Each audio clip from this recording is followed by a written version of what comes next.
Hello दोस्तों, welcome to RM study point. आज हम लोग डिस्कस करेंगे BSc six semester solid state and nuclear physics के इम्पोर्टेंट क्वेश्चन के बारे में।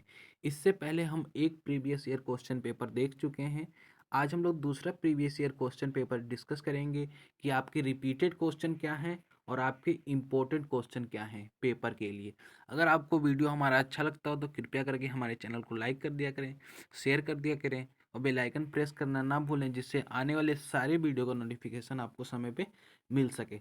चलिए सेक्शन ए देखते हैं। सेक्शन ए में आपके 50 वर्ड में क्वेश्चन लिखने होते हैं। इसका जो पहला क्वेश्चन है वो है define reciprocal lattice. Reciprocal lattice क्या होता है? ये आपके प्रीवियस ईयर क्वेश्चन पेपर का सबसे इंपॉर्टेंट क्वेश्चन है जो हर साल लगभग रिपीट होता है।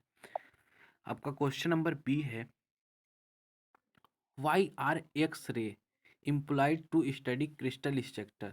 क्रिस्टल संरचना के अध्ययन हेतु एक्स किरणों क्यों प्रयोग की जाती हैं? ये भी आपके पेपर के लिए बहुत ज़्यादा इंपॉर्टेंट क्वेश्चन है।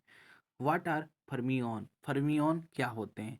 What is binding energy? बंधन ऊर्जा क्या होता है? ये जो हम previous year question paper discuss किए थे उसका उसमें भी यही क्वेश्चन था और इसमें भी यही क्वेश्चन है।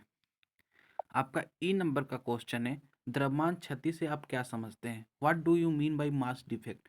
मास डिफेक्ट से आप क्या समझते हैं? Explain nuclear force. नाभिकीय बलों को व्यक्त कीजिए। फोनॉन क्या होते हैं? फोनॉन क्या होते हैं? What is a phonon? ठीक है। आपका एच नंबर का क्वेश्चन है रेडियो एक्टिव पदार्थ क्या है? What are radioactive substance? ठीक है। आपका आई नंबर का क्वेश्चन है हाइपरॉन्स क्या है? What are hyperons? ठीक है। आपका जे नंबर का क्वेश्चन है नाभिक के मैजिक अंगों को लिखिए। Write down magic number of nuclei. ठीक है। ये पेपर के लिए बहुत ज़्यादा इंपॉर्टेंट क्वेश्चन है क्योंकि ये लगभग हर ईयर रिपीट होता है।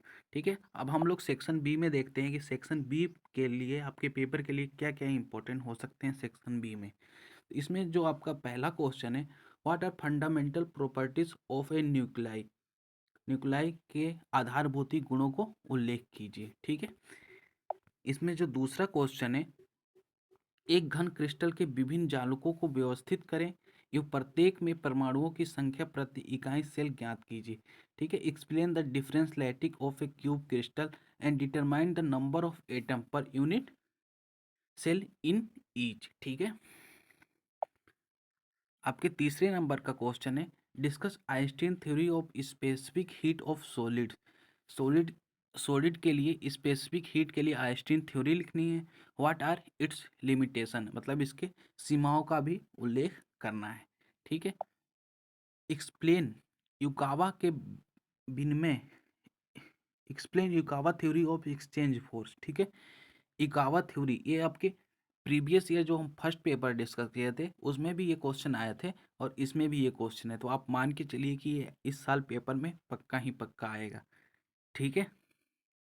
अगला क्वेश्चन है 4 नंबर का discuss the binding energy of a atomic nuclei on the basis of nuclide drop model. ठीक है। Nucleus on the basis of nucleic liquid drop model. ठीक है। इसके बारे में आपको डिस्कस करना है। ठीक है। ये भी आपके पेपर के लिए बहुत ज़्यादा इंपॉर्टेंट क्योंकि ये भी जो फर्स्ट पेपर हम लोग डिस्कस किए थे उसमें भी ये क्वेश्चन आए थे। साइक्लोट्रॉन की संरचना दीजिए। ये तो बहुत इंपॉर्टेंट क्वेश्चन है क्योंकि ये भी हम लोग देखे हैं कि प्रीवियस ईयर जो क्वेश्चन पेपर फर्स्ट डिस्कस किए थे उसमें भी ये क्वेश्चन था, तो आप मान के चलिए ये पक्का से पक्का आपके पेपर में आएगा। 5 नंबर का क्वेश्चन है what is reciprocal lattice? Reciprocal lattice क्या होते हैं? So the BCC lattice is the reciprocal of FCC. ठीक है। ये भी प्रीवियस ईयर क्वेश्चन पेपर में आया था, उसमें पूछा था बीसीसी ऑफ एफसीसी लैटिक क्या होते हैं। ठीक है। इसमें थोड़ा बढ़ा के पूछ लिया। अगला क्वेश्चन है discuss the classification of elementary particle. ठीक है। क्लासिफिकेशन ऑफ एलिमेंट्री पार्टिकल आधारभूत कणों के वर्गीकरण की व्याख्या कीजिए। ठीक है। 6 नंबर का क्वेश्चन है रेडियो एक्टिव क्षय के संबंध में रदरफोर्ड एवं सोडी के नियम को व्यक्त कीजिए। रदरफोर्ड एंड सोडी के नियम को लिखना है आपको।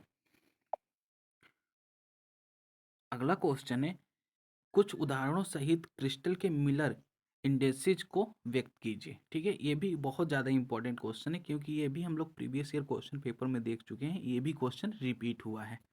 ठीक है, अगला क्वेश्चन है, नियत नियत एक विमीय एक परमाणु जालक के कंपनों के प्रकार की विवेचना कीजिए। ठीक, discuss the model of vibration of a finite one dimensional mono atomic lattice of identical atom. ठीक है, इसके बारे में आपको बताना है। अगला क्वेश्चन है, इलेक्ट्रॉन के आवृत्ति विभव में व्यवहारण हेतु क्रोनिक पेनी प्रदर्शन का वर्णन कीजिए। ये भी बहुत ज़्यादा इंपॉर्टेंट क्वेश्चन है। क्रोनिक पेनी लगभग हर क्वेश्चन पेपर में आए हैं, तो आप मान के चलिए कि इस साल भी आएंगे ही आएंगे। 9 नंबर का क्वेश्चन है, explain shell model of nucleus in the view of magic number. Explain मतलब मैजिक अंकों के दृष्टिकोण से नाभिकीय सेल प्रदर्श की व्याख्या कीजिए। ठीक है, आपके 10 नंबर का क्वेश्चन है, नाभिकीय रिएक्टर की संरचना एवं कार्यविधि की व्याख्या कीजिए। ठीक है, ये बहुत ज़्यादा इंपॉर्टेंट क्वेश्चन है, क्योंकि हम लोग previous year question paper first में देख चुके हैं कि ये क्वेश्चन रिपीट हुआ है। 11 नंबर का क्वेश्चन है आपका, describe nuclear reaction Q value there construction law. ठीक है, नाभिकीय अभिक्रिया क्यू वैल्यू और उसके संरक्षण नियम का वर्णन करना है। ठीक है, तो इतने क्वेश्चन हम लोग देख चुके हैं कि इसमें क्या क्या इंपॉर्टेंट क्वेश्चन हो सकते हैं, क्या क्या रिपीटेड क्वेश्चन हो सकते हैं। तो आप इनका तैयार कर लीजिए और आप अपना पेपर अच्छा करिए। मिलते हैं नेक्स्ट वीडियो में, तब तक के लिए नमस्कार।